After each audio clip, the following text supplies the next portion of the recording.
Hey, this is BJ. Thanks for listening to our show's podcast. If you're a fan of all things geeky, you should check out my other podcast, BJ Shea's Geek Nation. We have new episodes every day, and you can check it out at bjgeeknation.com. Your driver's license is important so you can get back and forth to work, get your kids to school, and back and forth to daycare. If your license has been suspended because you can't pay your tickets, you can't do any of those things. Let's talk about Chapter 13 bankruptcy. You may have heard that tickets cannot be discharged, but they can be dealt with in a Chapter 13 case. Why not come in for a free consultation?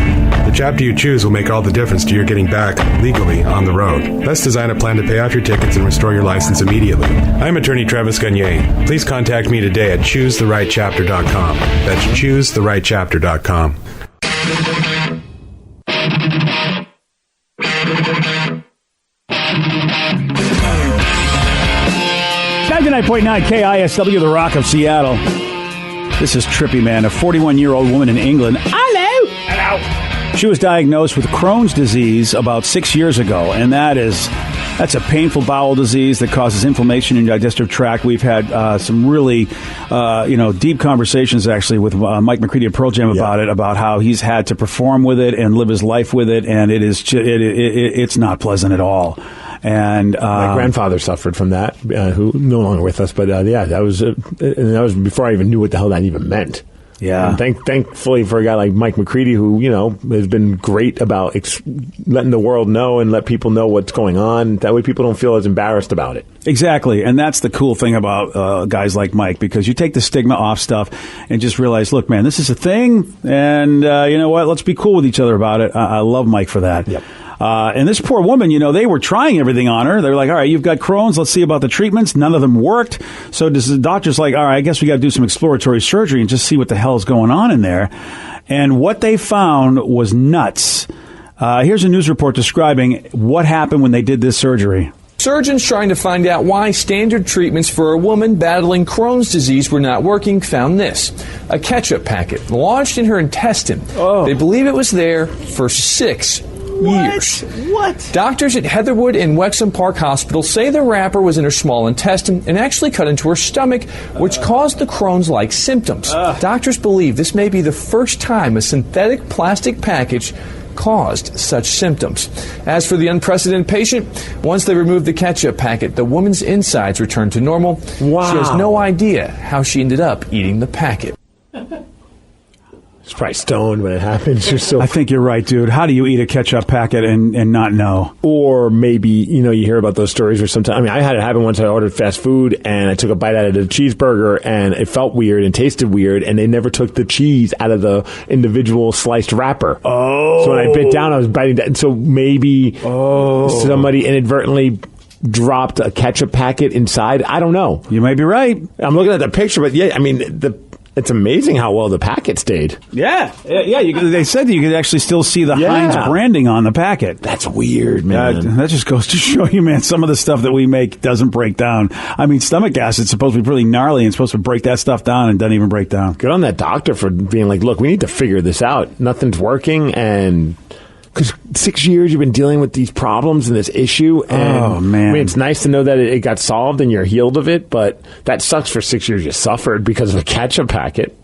And I love that the body was able to go back to normal. Yeah. I mean, that's the cool thing, is she's going to have, no more symptoms. And it's why, this is the tough thing about people who don't like going to the doctor, because number one, if you don't go to the doctor, then you're not going to know what the hell's going on. But then when you do, you've got to really be vigilant, and you've got to be, or someone's got to be really like just a sleuth, because doctors don't know everything, and they kind of are, some of them can be lazy about really figuring out what's going on, or maybe asking, kicking it upstairs to someone who knows more than they do. Yeah, I remember I recently had to get something checked out and went to a doctor, set up the appointment, but then made the mistake of going online to read reviews. It's crazy. Yeah. Doctor reviews are some of the... People reviewing doctors are angry because, if the things don't work out right, or they don't have the right bedside manner seems to be the biggest thing that people complain about. Oh, it's a systemic problem, if you ask me, in this country. But it was weird because I made an appointment and I was going to go see this doctor, and I'm reading all these reviews and they're awful. awful. Yeah. And there's like everyone, like people were just like, I hate this person. He was awful. He was this jerk. He was this. And I'm like, so I walk in almost with an attitude. Like, I'm waiting for it. And I'm like, oh, here we go. Him and we're going to have words. He ain't going to treat me like he treated all those people who reviewed it. Guy walks in, could be a nicer guy. Really? It was awesome. He was super nice, very helpful. And I'm thinking, it's just one bad experience, though. And for all I know, that one reviewer is writing multiple reviews and is like almost like a witch hunt on the guy. So here's the big question. Yeah. Did you write a review? No. Of course not. See, there you go. And that's the problem with this whole review system. You're 100% right. Nobody writes good reviews. Nobody does. Because the poor guy, you're going to have a bad day with somebody. I mean, that's just going to happen. But then a guy like you walks in, you have a great time, and nobody knows. Therefore, all we get are just the bad reviews. That's why I don't like these sort of Yelpy type review systems. You're right. I don't believe them. You're right. And because more often than not, we don't go online to praise whatever experience that we had. If it's amazing, sometimes yes, but for the most part, if I have a good experience, and it stops and starts right there, and ends right there. I'm not going to go review it. And I decided to do that at least in person with people. Like if I get good service at a restaurant, whatever, I decided, rather than just a tip, I mean, I'm going to leave the tip, but I'm also going to say, hey, you know what? I got to tell you, you really did a great job. I am so surprised at how they look at you like, wow, nobody ever says that. Mm-hmm. I had a reservation, and I made a mistake. I was supposed to meet somebody at the Earls in Bellevue, and somehow I made an open table reservations for Earls up in Canada. So I go in there and I go to Bellevue. Hey, I'm meeting a buddy of mine, and I have a 1:00 reservation. And they look at me and they go, "No, you don't." I go, "Yeah, I do." And I showed them my reservation, and they go, "Yeah, this is odd. It says you're supposed to be at Earl's." And then finally they're looking, and I'm looking, and then I finally look at my app and I go, "Earl's up in Canada," and that's where a lot of Earl's started. So I'm like, "Oh no!" So I thought, well, this sucks. So I figured, you know what? I'm going to call them. I don't know what their lunch rush is like, but I'll call them up in Canada and let them know, hey, dude, I screwed up. I'm not going to be there. The woman on the phone, you would have thought that I saved her baby. She was like, sir, I cannot thank you enough for canceling this reservation. Nobody ever calls. Nobody ever says anything. I can't believe you called and you did. And I'm sitting there going, this is unbelievable. I mean, so being nice to people apparently is something that doesn't happen, and you get big points for that. Now I'm curious who here has left good reviews. Like, it's been so, because I think about the last one I remember was my washer was having some issues. I had to call a repair person. I called the company that had the issue. It was LG washer, and they sent a guy, and I'm like, okay. Guy was so damn good, and he walked through everything. He even showed me how I could fix things on my own. What? And like, oh, I like that. This dude was phenomenal. And as he's about ready to leave, it was so funny because I'm like, that was a great experience. And then all of a sudden he looks down and goes, He put two and two together who I was. He's like, I'm a big listener. He's like, that's Lulu that's been jumping on my leg this whole time. It was pretty cool. So God. Shout out to Ken over at LG. What's up, Ken? But I went online after that experience, and that was like one of the few times where I was like, I'm going to put all the 5 stars and say how great this guy is. And yeah. But it's pretty rare that I do that. Vicky, do you do it?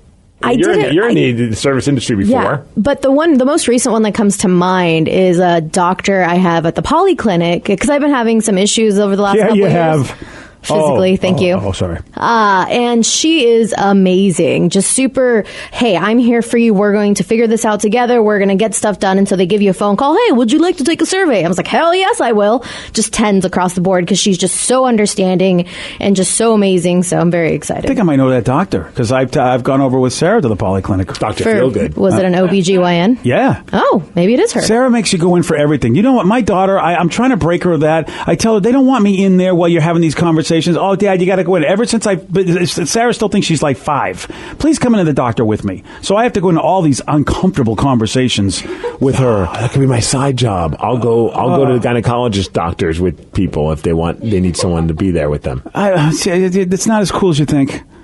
Well, I'm just there for support and the money.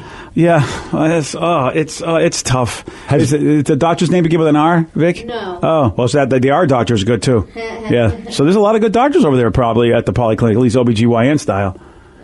And you know what I wish doctors would do for me? I wish they would tell me to wait outside. Like they used to back in the day. They go, you know what, we'll have because Sarah's over 18. But wouldn't that stress you out if they said, hey, we need you to stay outside? No, I want them to. Would you be like, wow, what does she have, like the herp or something? No, I want her to learn that she's an adult and she should be able to go in and take care of these things herself because she's a big girl now. Well, that's not going to happen if you continue to have her as an employee here and call in sick for her. I know. You're absolutely right. I know. And Steve, do you know the battles we have when I tell her she can call in sick herself?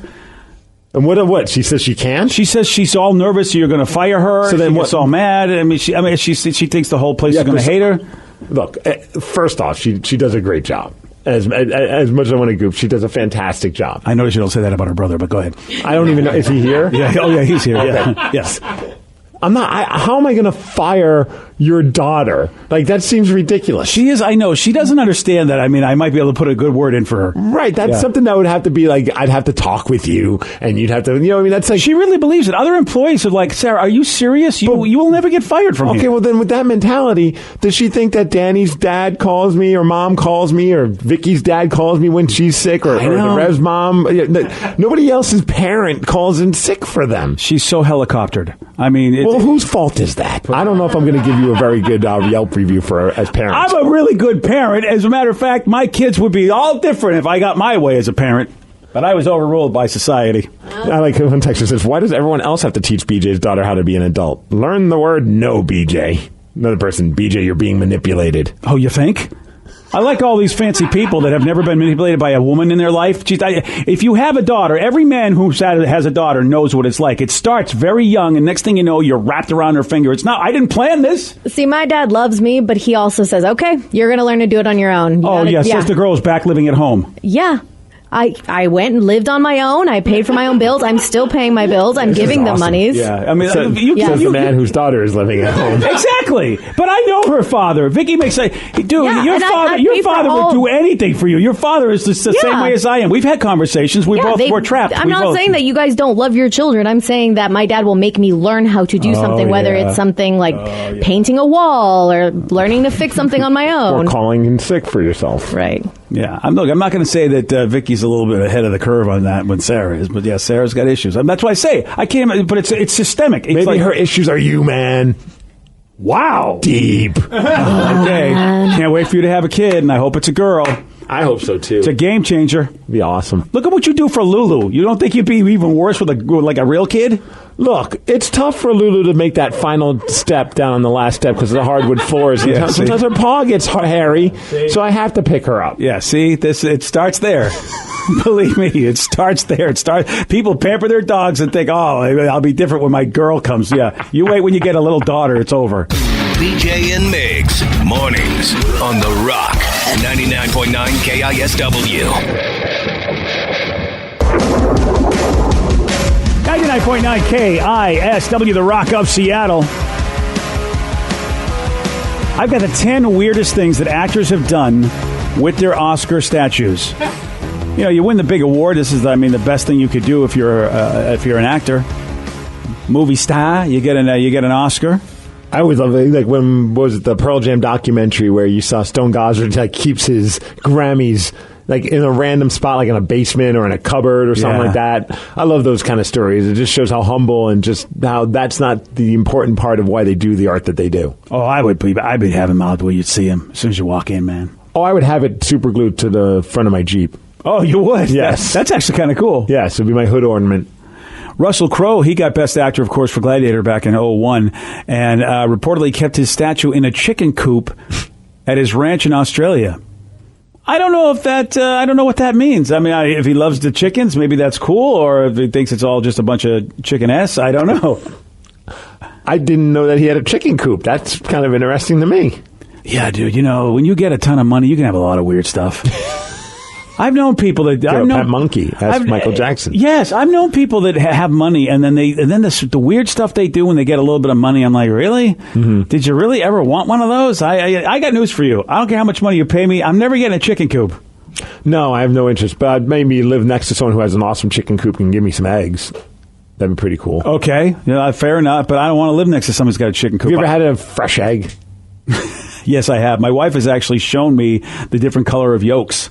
when she's because she gets fresh eggs from some folks that she hangs out with, and she says, "Look, I bought these at the store, and these are the fresh eggs, and the yolks are decidedly different color. You can really tell." What about the taste? Can you notice a big difference in the taste? Because she mixed them, I really didn't notice. Oh, okay. Can you notice the taste? No, I've never had a fresh egg. That's what I'm asking. You never had a fresh egg, Steve? I know. What kind of life is this? Right, and Taryn has chickens and things. Taryn's got chickens? Oh, gosh, yeah. She's building an ark, I think. She's got like a big old farm grow, and she's going to get goats soon, I think, too. Well, she's really, really cool. Taryn's, I didn't, I'm not, I guess maybe, maybe around here, everyone's cool around here, but normally. Not Danny. Yeah, outside of Danny. Yeah. Normally the people I grew up with who had chickens, they weren't, I was kind of like, okay, we don't have anything in common. We should ask her to get us some fresh eggs, and we can make scrambled eggs. I like that plan. That sounds so And by good. the idea of like mine, it'll be you. easy. Over easy. Yeah, you can do it, Vicky, because Okay. you work at Well, the we don't have a restaurant. stove here, though. Don't you worry about How it. are we going to scramble the eggs? I was going to put them in the microwave. Okay. I can't imagine that's going to make them.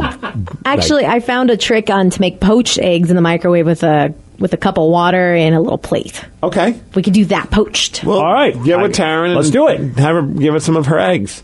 So Timothy Hutton. I don't know. Do you even know who he is? Yeah, he's a guy.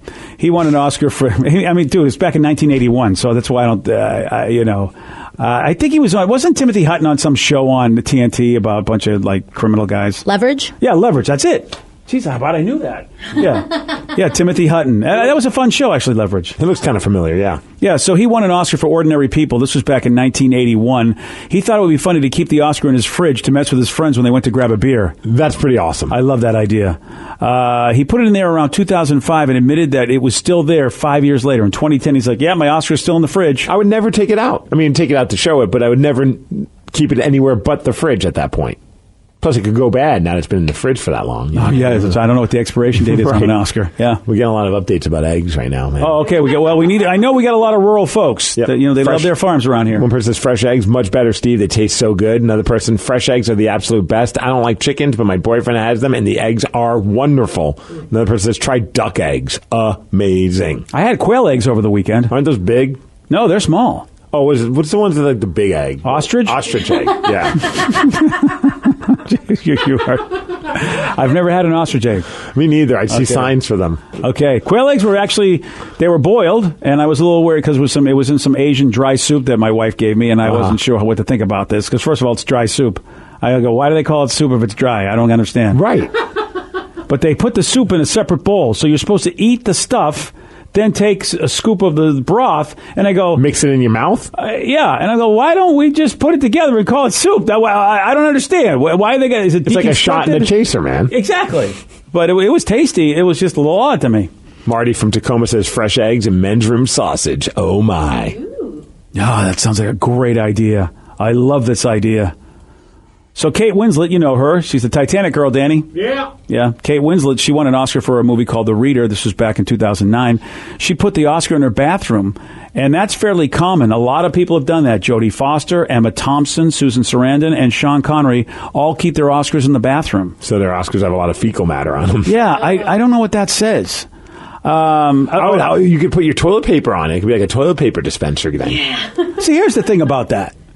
They may be thinking that that they're humble or whatever, but everybody has to use their bathroom. It's not humble by putting it in the bathroom. Yeah, You're exactly. right. Yeah, come on. It's the ultimate. It's like there's not many other better places to put it when you think about it. Everyone's going to use the bathroom. I put it in the medicine cabinet, and that's the only thing I'd have there. That way people snoop. And then what do they say? Like, do they, what'd you think of the Oscar? What'd you think of the statue? And see if you can catch them snooping. Would that fit in your medicine cabinet, though? I'd get a special one for my Okay. Oscar. You know what? I'm 'Cause you're humble. I'm worth it. Yeah. I'm worth it. Jared Leto, right? Did I get his name right? Yep. Yeah, yay for me. I never get his name. Leto, man. No, don't start me with that. Jared Leto was in a great movie, Dallas Buyers Club, won a Best Supporting Actor for that. He put it in his kitchen. Well, that's cool. If you're in your kitchen all the time, why not? Kevin, where in the kitchen do we put it? Do we put it with the pots and pans? You put a as a paper towel holder. Okay. That's fair what I enough. think. Yeah. Kevin Costner, he actually won 2 Oscars for Dances with Wolves. Oh, fancy. Yeah. And Both for Dances with Wolves, huh? Yeah, I wonder, I don't know what he got I don't know what he got the Oscar Was he a for. director as well or something? They said he won the Oscar, so maybe Yep. so. Yeah, actor and Director director. and actor? Wow, his life has gotten better. It's that water world that really did it to him. He put them in his underwear drawer so they wouldn't get stolen. Huh. Wow. So does he? He must have a lot of people in his house. Well, think about it. If he's filming something, he's not home. His stuff. You probably get a lot of stuff stolen. Think about that. But he keeps his stuff in the underwear drawer, thinking it's not going to get stolen. If someone's going to break into your house, they're going to look through everything. They're not going to be like, "Oh, I'm not going in that drawer. There's underwear." Yeah, I don't think I'd go through a guy's underwear drawer. I think I might. If I knew skip there was that. an Oscar was in there, I totally would. How about your buddy Ben Affleck? He gave his Oscar to his mom for Good Will Hunting. And, that was back when he was first starting for the most part. So that's cool. Jennifer Lawrence, she put her Oscar for Silver Linings Playbook on her parents' piano at their home in Kentucky. That's cool. Yeah. Whoopi Goldberg. We forget that Whoopi won an Oscar. She won it for Ghost. Yeah. Totally forget that. She was great in that movie. Dude, I think people, Whoopi Goldberg is, of course, on The View. I think she is anyway. I haven't watched that forever. I've never seen an episode. She was a major player. I mean, Whoopi Goldberg was as big as you could get. I mean, winning an Oscar, very talented actor. She could do so much. Sister Act. Yeah, all of it. Great movie. And Sister Act 2. I don't know if I feel good or bad about her career because now she's stuck on there with the rest of those idiots just yapping. Making a crap ton of money just saying whatever the hell she wants to say. Yeah, I guess I shouldn't feel badly for her. Right. Yeah. And I think she's like, didn't she admit she gets stoned or something like that, if I remember correctly?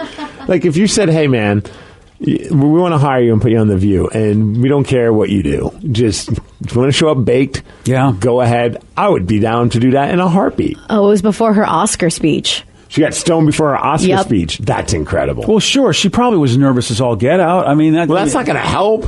If I'm nervous, I thought the right kind of pot's supposed to chill you out. But you're right. If she all of a sudden she's getting paranoid.